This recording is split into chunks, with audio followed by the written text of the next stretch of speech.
जय सिया राम। आज से पितृपक्ष की शुरुआत हो गई है, तो इस पर कुछ सात्विक तात्विक चर्चाएं हमें करनी भी चाहिए और सुननी भी चाहिए। तो मैं माता पार्वती की महिमा से आज के लेक्चर सीरीज की शुरुआत करता हूं। पिछले लेक्चर्स में हमने ये देखा था कि माता सती ने किस प्रकार अपने पिता के यज्ञ में जाकर उन्होंने अपना देह त्याग किया था। उन्होंने मरते समय भगवान विष्णु से वर मांगा था कि मुझे भगवान शिव हर जन्म में पति के रूप में प्राप्त हों। तो हुआ यही कि वो अगले जन्म पर हिमाचल के घर में पुत्री के रूप में जन्म लेती हैं, जिनका नाम पार्वती था। जब से माता पार्वती का जन्म हिमाचल के घर में हुआ तो हिमाचल जी के राज्य में खुशियां अचानक बढ़ गई। प्रसन्नता पूरे राज्य में फैल गई। बहुत दिव्य और सुहावने चमत्कार होने लगे। ऋषियों का सत्कार वहाँ पर बढ़ गया। पापाचार अपने आप कम हो गए, जो भी थोड़ी बहुत थे, और औषधियाँ अपने आप प्रफुल्लित होने लगीं। जिसको जो औषधि चाहिए वो ले।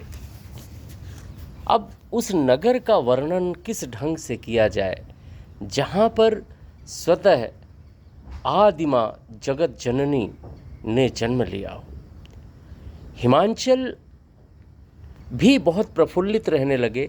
उनके मन में बहुत सात्विक तात्विक दिव्य विचार आने लगे।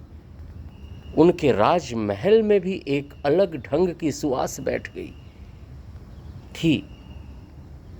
ये माता के अवतार का कारण था। अपनी पुत्री उन्हें जानते थे, हिमाचल और मैना। तो उन्होंने एक दिन सोचा कितनी दिव्य कन्या आई है, तो इसके भविष्य के बारे में हम पता करें। उन दिनों नारद जी हिमाचल के घर में आए। तो हिमाचल भवन में नारद जी को सत्कार करके हिमाचल ने पूछा है अपने कन्या के भविष्य के बारे में। नारद जी पार्वती जी के भविष्य के बारे में बताते हैं और बोलते हैं कि हे हिमाचल, आपकी पुत्री पूरे जगत में पूजनीय होगी। सारे लोग इसकी वंदन करेंगे। सती महिलाएं इनका नाम लेकर के सतीत्व का व्रत रखेंगी। ये सब कुछ जहाँ रहेगी वो जगह पूज्य बन जाएगा। लेकिन एक विघ्न है। इसको जो पति मिलेगा वो पति इसका अमंगल वेशधारी होगा, बागंबर लपेटेगा। उसके शरीर में बिच्छू सर्प रहेंगे, लंबी लंबी जटाएं होंगी। उसके घर में खाने तक की व्यवस्था नहीं रहेगी। औघड़ होगा। ये सुनकर हिमाचल चकरा गए। रनिवास से मैना भी ये बात सुन रही थी। वो भी बहुत परेशान हुई कि मेरी इतनी अच्छी कन्या, इसके लिए इतना बोरा वर विधि ने कैसे लिख दिया। ये चर्चाएं होती हैं। हिमाचल जी अंदर गए हैं, मैना से बात करते हैं। और मैना हिमाचल की ये चर्चा हुई कि भगवान गुरुदेव का वचन है, ये मिथ्या तो नहीं हो सकता। चाहे चंद्रमा में आग उत्पन्न हो जाए, लेकिन नारद जी का वचन मिथ्या नहीं हो सकता। ये गुरु वचन भी है। नारद उनके गुरु थे। अब दोनों दाम्पत्य आकर के नारद जी को फिर से प्रणाम करते हैं। गुरुदेव, इस दोष से निकलने का तरीका बताइए। नारद जी एक्सप्लेन करते हैं, वर के मैंने जितने दोष बताए हैं वो सब के सब दोष भगवान शिव में है। अगर आपकी पुत्री भगवान शिव के लिए तपस्या करे और उनको प्रसन्न करे तो ये मंगल भी होगा। क्योंकि वो अशुभ वेशधारी हैं, लेकिन वो सारे अशुभ वेश भगवान शिव के पास होने के कारण वो शुभ व्यवहार करते हैं। तपस्या इसका एकमात्र रास्ता है।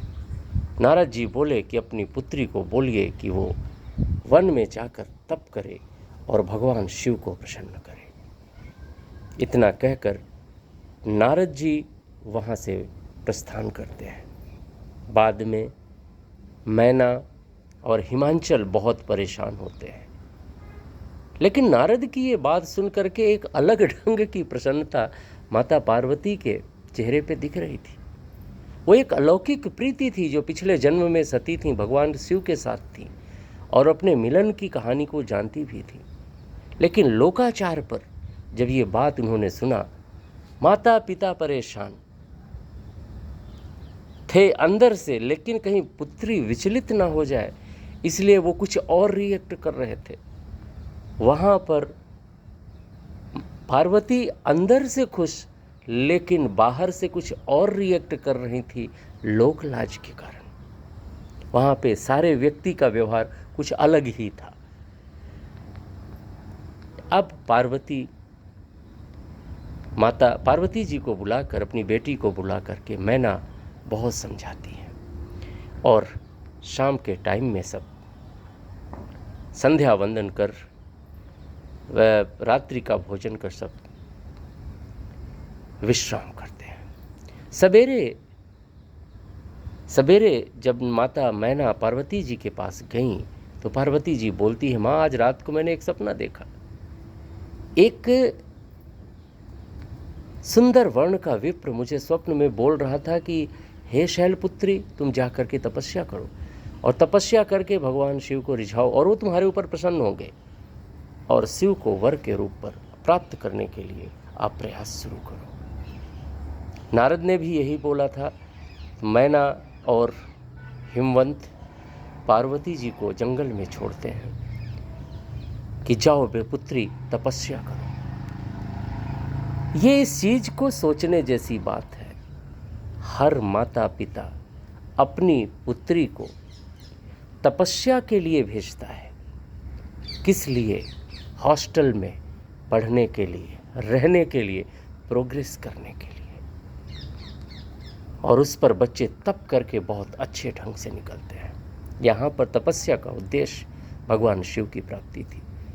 पार्वती जी जंगल में कठोरतम तपस्या शुरू कर दी है। कुछ दिन उन्होंने एक टाइम भोजन लिया।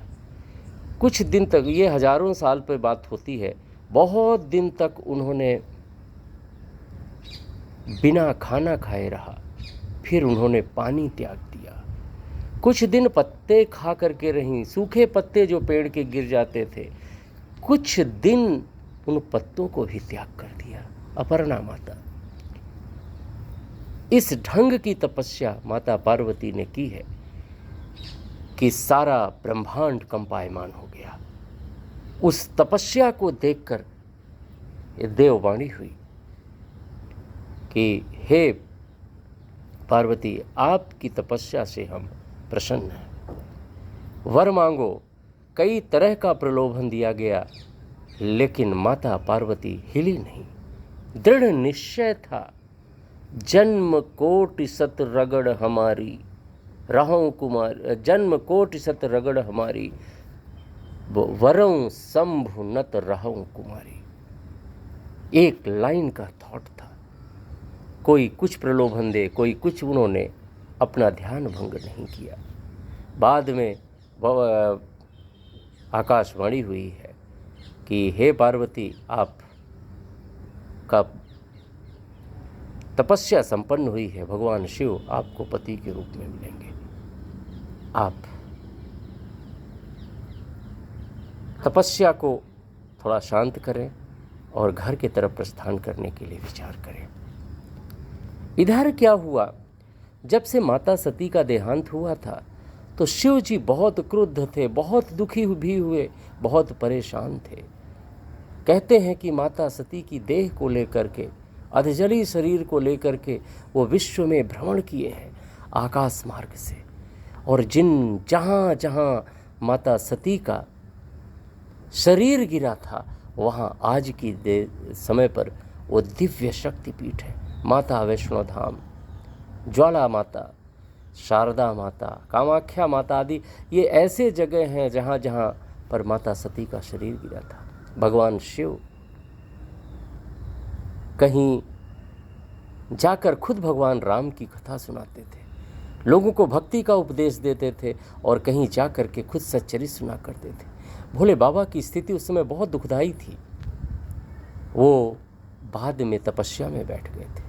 उस समय भगवान विष्णु उनके पास गए और उन्होंने पार्वती के जन्म की कथा सुनाई कि सती अब हिमाचल के यहाँ पार्वती के रूप में जन्म ले लिया है, तो हे भोले बाबा आप उनसे विवाह करें।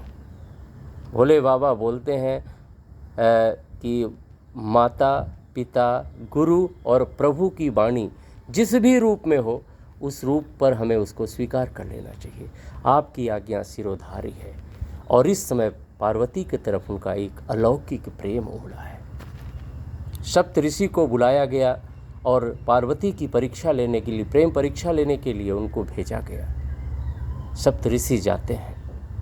माता पार्वती तब भी वो ध्यान पर लीन थी। उन्होंने अपना संदेशा सुनाया कि भगवान शिव ने मुझे भेजा है, लेकिन आप उस अवघड़ से शादी करोगे? मैं आपके विवाह के लिए भगवान विष्णु से बात करता हूँ।